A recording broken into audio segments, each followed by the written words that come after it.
আজ ২৬শে আগস্ট আন্তর্জাতিক মানবিক কাজের প্রতীক এবং বিশ্ব শান্তি, ভালোবাসা ও প্রেমের মূর্ত প্রতীক মাদার টেরেসার শুভ জন্মবার্ষিকীতে আমার আন্তরিক শ্রদ্ধা ও প্রণাম জানাই। ১৯২৮ সালে তিনি আয়ারল্যান্ড হয়ে তৎকালীন ব্রিটিশ উপনিবেশ ভারতে খ্রিস্টধর্ম প্রচার অভিযানে আসেন। জীবনের বাকি অংশ তিনি ভারতেই থেকে যান।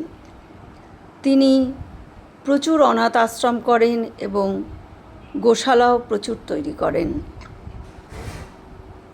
১২৩টি রাষ্ট্রে মৃত্যুপথযাত্রী, এইডস, কুষ্ঠ ও যক্ষ্মা রোগীদের জন্য চিকিৎসা কেন্দ্র, ভোজনশালা এবং অনাথ আশ্রম ও বিদ্যালয় সহ দ্য মিশনারিজ অব চ্যারিটির ৬১০টি কেন্দ্র স্থাপন করেন। প্রণাম মাদার টেরেসা।